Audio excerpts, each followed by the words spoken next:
వైఎస్ఆర్సీపీ ప్రభుత్వం తిరిగి వచ్చిందంటే ఈ 10 ఫిషింగ్ హార్బర్లలో కూడా ఒక్కొక్క ఫిషింగ్ హార్బర్లలో కనీసం అంటే 10,000 బోట్లు కనీసంగా తిరుగుతూ ఆ 10,000 బోట్లకు సంబంధించి 10,000 బోట్లకు సంబంధించి ఒక్కొక్క బోటుకు 7-8 మంది ఓనర్లను చేస్తూ కనీసం ఈ 70-80 వేల మందిని ఒక్కొక్క చోట వీళ్ళందరికీ కూడా జీవనోపాధి చూపిస్తూ ఏకంగా 50% గ్రాంట్ స్టేట్ గవర్నమెంట్ ఇస్తూ లోన్ మరో 50% లోన్ ఇప్పిస్తూ వీళ్ళందరికీ కూడా మంచి చేసి వీళ్ళ కాళ్ళ మీద నిలబెట్టే గొప్ప అడుగు పడి ఉండేది.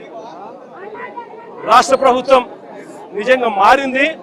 ఈరోజు జరుగుతూ ఉన్నది ఏంటంటే ఫిషింగ్ హార్బర్లు మనం ఎవరైతే మత్స్యకారుల కోసం మనం కట్టించాలని మనం అనుకుంటే ఆ ఫిషింగ్ హార్బర్లు ఇవాళ స్కాములు చేస్తూ అమ్ముతున్నారు. జువెల్దిన్న ఫిషింగ్ హార్బర్ చేపల కోసం పోయే మత్స్యకారులకు బోట్లు కొనిచ్చి ఆ బోట్లను పార్కింగ్ చేసేదానికోసం ఆ హార్బర్ను వాడాల్సిన చోట ప్రైవేటుకు చంద్రబాబు నాయుడు స్కాములు చేస్తూ అమ్ముతా ఉన్నాడు. నిజంగా ప్రతి మత్స్యకార సోదరుడు కూడా ఆలోచన చేయాల్సిన అవసరం వచ్చింది. రాష్ట్రంలో ఉన్న ప్రతి పేదవాడు కూడా ఆలోచన చేయాల్సిన పరిస్థితి కూడా ఉంది.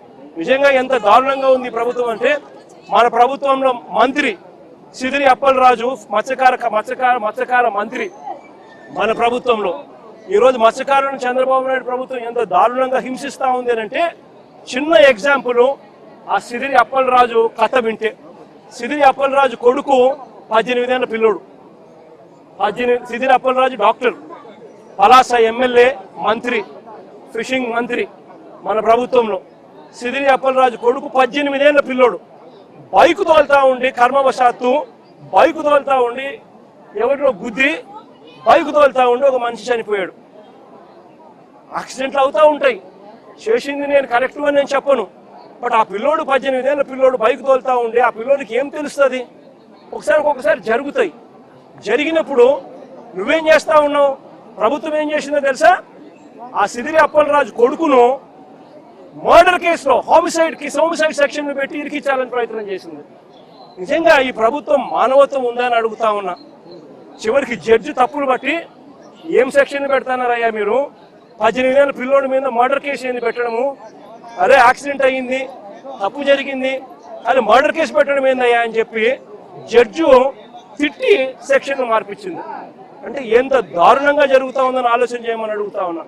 జువెల్దిన్నలో మత్స్యకారులకు ఇబ్బంది కలుగుతా ఉన్న పరిస్థితుల్లో తమిళనాడు నుంచి తమిళనాడులో బోట్లు వచ్చి మన మత్స్యకారులకు ఇబ్బంది పడతా ఉంటే ఆ బోటును మన మత్స్యకారులు పట్టుకొని పోలీస్ స్టేషన్కి అప్పచెప్తే ఇడిపించింది ఎవరో తెలుసా? తెలుగుదేశం పార్టీకి సంబంధించిన వీళ్ళే.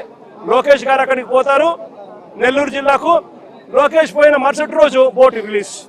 బోటు కూడా ఏంది స్టేషన్లో పెట్టిన బంగారం మాదిరి బోటును స్టేషన్కి అప్పచెప్తే స్టేషన్లో పెట్టిన బంగారం దొంగతనం అయిపోయినట్టుగా బోటు దొంగతనం అయిపోతుంది.